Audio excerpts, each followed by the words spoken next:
A settlement agreement is reached in the proposed merger of two utility giants. Good evening. This is CTV News. I'm Rochelle Metzger. And I'm Patricia Valone. Thank you for joining us. Well, the proposed merger between Exelon and Pepco is one step closer to reality. The companies have announced a settlement agreement with Prince George's and Montgomery counties. If the merger goes through, the new company would have to fund energy-efficient programs in the two jurisdictions, help low-income customers decrease their energy bills, and develop solar energy.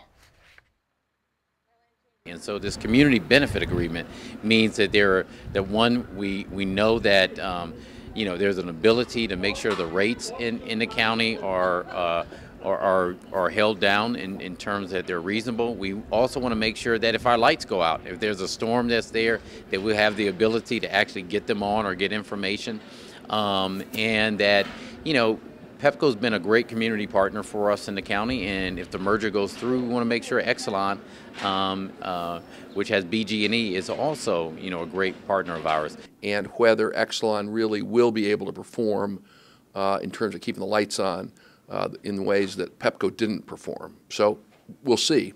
The other issue is simply monopoly and concentrated power. Exelon historically has been very oriented towards coal and nuclear and not towards renewables, and obviously given climate change, the future, we have to move more to renewables, and whether Exelon will really be part of the solution or part of the problem, I think, are still two big issues that the Public Service Commission needs to look at. And the Public Service Commission is not expected to vote on the merger until late summer or fall. Did you know that in just 4 years, the number of homeless persons in our region has increased by 11%? The number of families without a permanent place to live has grown 39%. Today, leaders from Prince George's and Montgomery counties and the District of Columbia joined advocates in Silver Spring for a regional summit on homelessness. The panel discussed ways to streamline services and lobby the private sector for funds. Officials also signed a charter agreement promising to coordinate systems, share resources, as well as set up more shelters and affordable housing. Every resident of every jurisdiction deserves a home, and we agree that we can, in fact, eliminate homelessness. We can use the tools at our disposal: affordable housing, workforce development, economic development, and other services, all of which contribute to our fight against homelessness. This call to action is to communities who've said we want to end the scourge of family homelessness. We want to close down dilapidated shelters. So my call to action is to my fellow Washingtonians and fellow Americans to also stand up and speak up. To our development community, who we're thankful for their partnership, where you can focus on building more affordable units or more deeply affordable units, we're willing to partner with you. The three jurisdictions will also be part of a coordinating council on homelessness that will come up with an action plan to attack the problem on a regional level.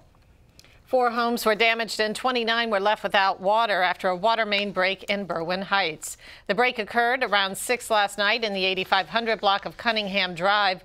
While service was restored early this morning, the rupture was so bad that 2 homes were flooded.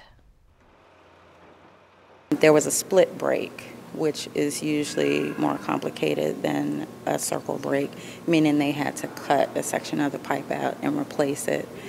So it took a little longer to get customers back in service. WSSC says the old age of the water main was a factor in the break. A D.C. police officer who is also a pastor finds himself on the other side of the law. 45-year-old Daryl Best of Upper Marlboro is accused of sexually abusing a 16-year-old girl. The teen, who goes to the same church where Best is a pastor, told police that he abused her on 3 different occasions dating back to December 2014. Best is charged with first-degree sex abuse of a minor. He was taken into custody yesterday. The trial of a former Prince George's high school teacher and football coach ends in a hung jury. 34-year-old Andre Brown is accused of sexually abusing a 17-year-old girl at High Point High School in September 2013. But today, after hours of deliberation, the jury could not reach a unanimous verdict. Brown will be retried in June. And you are watching CTV News. I'm Patricia Valone. And I'm Rochelle Metzger.